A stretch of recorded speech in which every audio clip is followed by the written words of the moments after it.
Hello అందరికీ ఎంతో tasty అయిన ఫ్లఫీ వడలు ఎలా చేయాలో చూపెట్టానా. నేను చెప్పిన టిప్స్తో మీరు చేయండి, సేమ్ హోటల్ స్టైలే ఉంటుంది, అంత పర్ఫెక్ట్గా వస్తాయండి.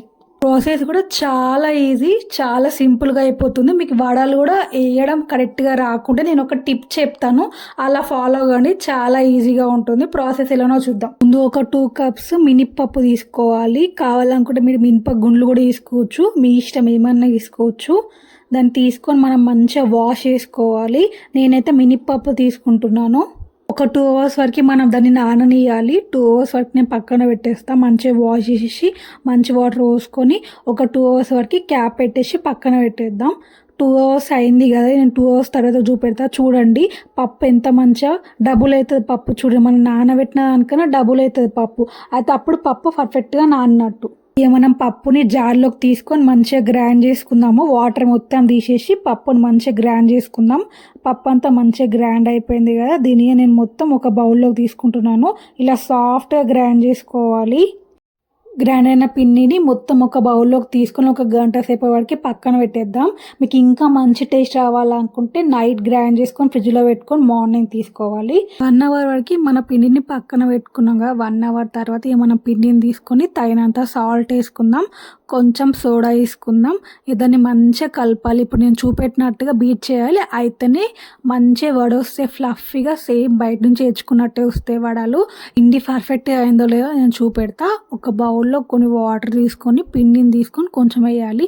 పిండి లోపలికి పోతే పిండి పర్ఫెక్ట్గా కాలేదన్నమాట. ఇంకా కొంచెం బీట్ చేసుకోవాలి మనము.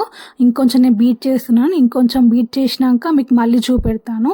ఇప్పుడు నేను పిండి వేసి చూపెడుతున్నా, చూడండి పిండి పైనకి ఎలా తేడుతుందో. మన పిండి పర్ఫెక్ట్గా ఉందనమాట వడలు చేసుకున్నానికి. మన పిండి రెడీ అయిపోయినట్టే. మనం పిండిని తీసుకొని ఇట్లా మంచిగా రౌండ్ షేప్ వేసుకుందాం. రౌండ్ షేప్ వేసుకున్నాక మధ్యలో ఒక హోల్ పెట్టాలన్నమాట. మధ్యలో ఎందుకు ఒక హోల్ పెడతామంటే మంచిగా ఫ్రై కావడానికి, లోపల వరకు పచ్చి ఉండకుండా మంచిగా ఫ్రై కావడానికి, అందుకే హోల్ పెడతాం.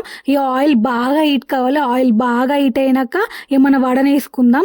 మీకు ఒకవేళ ఇట్లా చేతితో వడ వేసి పర్ఫెక్ట్గా రాకుండా నేను ఒక టిప్ చెప్తాను అనమాట. ఆ టిప్ ఎలానో చూద్దామా. ఫస్ట్ అయితే ఒక 2 వడస్ వేసి మీకు చూపెడతా, చూడండి మన వడస్ ఎంత మంచిగా పొంగుతున్నాయో. నేను చెప్పే టిప్స్ ఫాలో అయితే ఈజీగా మంచిగా పొంగుతాయి.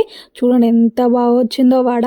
నేను ఒక టిప్ చెప్తానుగా, అది ఎలానో చూపెడతా మీకు. ముందుగా మనం టీ జాలి ఉంటుంది కదా, ఆ జాలి తీసుకొని కొంచెం వాటర్ పెట్టి మనం పిండి తీసుకొని దానిపైన పెట్టి మంచి ఇట్లా రౌండ్ కానీ మధ్యలో ఒక రౌండ్ షేప్ చేయాలి. అంతే అండి, మన వడ రెడీ అయిపోయింది. చాలా ఈజీ, మన చెయ్యికి అంటకుంటేనే ఈజీగా అయిపోతుంది. ఏమన్నా ఆయిల్ ఉంది కదా, బాగా హీట్ అయిన ఆయిల్లో ఈ వడ నేసేసుడే. ఆయిల్ బాగా హీట్ అయింది కదా, చూడండి వడ ఎంత ఈజీగా వచ్చేసిందో. అలానే అన్నిటిని వేసుకుందాము. ఈజీగా వస్తాయి అండి ఇట్లా వడలు, మంచిగా ఫ్లఫీగా కూడా వస్తాయి. నేను చూపెడతా చూడండి. మంచిగా అయినాక ఈజీగా ఫ్లఫీగా వస్తాయి. ఆయిల్ కూడా ఎక్కువ గుంజుకోదు, చాలా టేస్టీగా ఉంటుంది. ఆయిల్ కూడా తక్కువ తీసుకుంటుంది. చూడండి మన వడలు ఎంత మంచిగా ఫ్లఫీగా సూపర్గా ఫ్రై అయినాయి కదా. ఇక అన్నిటిని ఒక బౌల్లోకి తీసేసుకుందాం. అంతే అండి, ఎంతో ఈజీగా వడలు ఎలా చేసుకోవాలో చూపెట్టాను కదా. వీడియో నచ్చితే ఒక లైక్ వేసుకోండి. చూడండి నేను లోపల కూడా ఎంత మంచి కుక్ అయిందో చూపెడతా. చూడండి లోపల కూడా పర్ఫెక్ట్గా కుక్ అయింది. అసలు పిండి పిండి ఉండదండి, లోపల అంతా పర్ఫెక్ట్గా కుక్ అవుతుంది. చాలా బాగుంటుంది టేస్ట్ కూడా. మీకు ఏమైనా డౌట్స్ ఉంటే నాకు కామెంట్ చేయండి, నేను తప్పకుండా రిప్లై ఇస్తాను. వీడియో వస్తే లైక్ చేయండి, షేర్ చేయండి.